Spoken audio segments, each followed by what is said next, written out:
सीतारामचंद्राभ्याम नमः।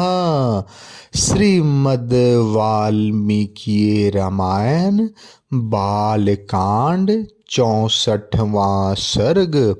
विश्वामित्र का रंभा को शाप देकर पुनः घोर तपस्या के लिए दीक्षा लेना। इंद्र बोले, रंभे, देवताओं का एक बहुत बड़ा कार्य उपस्थित हुआ है, इसे तुम ही पूरा करना है।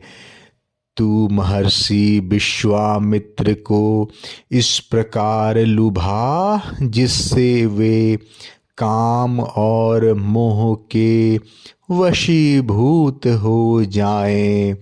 श्री राम बुद्धिमान इंद्र के ऐसा कहने पर वह अप्सरा लज्जित हो हाथ जोड़कर देवेश्वर इंद्र से बोले, सुरपते, ये महामुनि विश्वामित्र बड़े भयंकर हैं। देव, इसमें संदेह नहीं कि ये मुझ पर भयानक क्रोध करेंगे। अतः देवेश्वर, मुझे उनसे बड़ा डर लगता है। आप मुझ पर कृपा करें।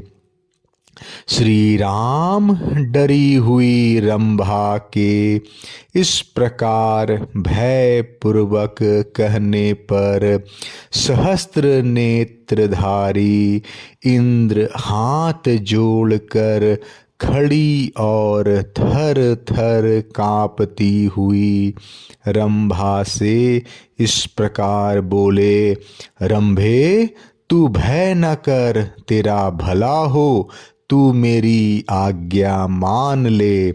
वैशाख मास में जबकि प्रत्येक वृक्ष नव पल्लवों से परम सुंदर शोभा धारण कर लेता है, अपनी मधुर काकली से सबके हृदय को खींचने वाले कोकिल और कामदेव के साथ मैं भी तेरे पास रहूँगा। भद्रे, तू अपने परम कांतिमान रूप को हाव भाव आदि विविध गुणों से संपन्न करके उसके द्वारा विश्वामित्र मुनि को तपस्या से विचलित कर दे। देवराज का यह वचन सुनकर उस मधुर मुस्कान वाली सुंदरी अप्सरा ने परम उत्तम रूप बनाकर विश्वामित्र को लुभाना आरंभ किया। विश्वामित्र ने मीठी बोली बोलने वाली कोकिल की मधुर काकली सुनी। उन्होंने प्रसन्न चित्त होकर जब उस ओर दृष्टिपात किया तब सामने रंभा दिखाई पड़ी। कोकिल के कलरव, रंभा के अनुपम गीत और अप्रत्याशित दर्शन से मुनि के मन में संदेह हो गया। देवराज का यह वह सारा कुचक्र उनकी समझ में आ गया। फिर तो मुनिवर विश्वामित्र ने क्रोध में भरकर रंभा को शाप देते हुए कहा, दुर्भगे रंभे, मैं काम और क्रोध पर विजय पाना चाहता हूँ और तू आकर मुझे लुभाती है। अतः इस अपराध के कारण तू 10,000 वर्षों तक पत्थर की प्रतिमा बनकर खड़ी रहेगी। रंभे, शाप का समय पूरा हो जाने के बाद एक महान तेजस्वी और तपोबल संपन्न ब्राह्मण ब्रह्मा जी के पुत्र वशिष्ठ मेरे क्रोध से कलुषित तेरा उद्धार करेंगे। ऐसा कहकर महातेजस्वी महामुनि विश्वामित्र अपना क्रोध न रोक सकने के कारण मन ही मन संतप्त हो उठे। मुनि के उस महाशाप से रंभा तत्काल पत्थर की प्रतिमा बन गई।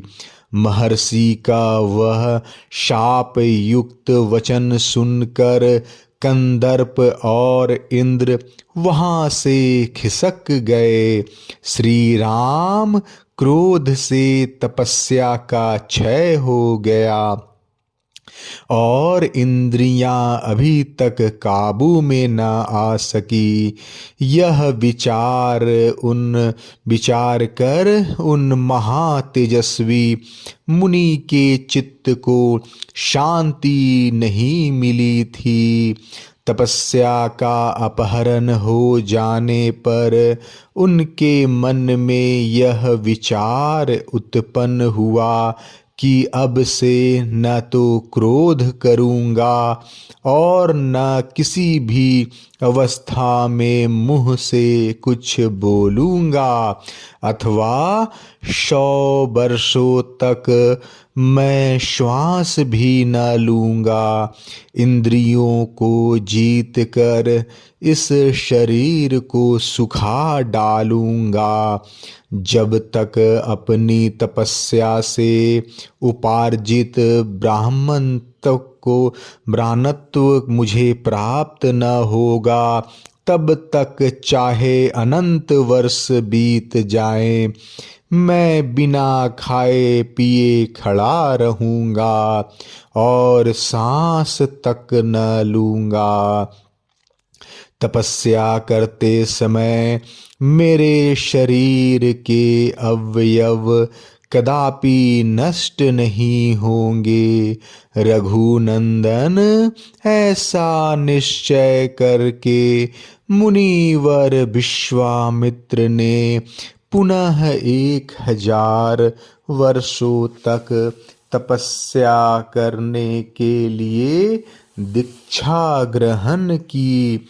उन्होंने जो प्रतिज्ञा की थी उसकी संसार में कहीं तुलना नहीं है। बालकांड 64वां सर्ग समाप्त। जय श्री राम।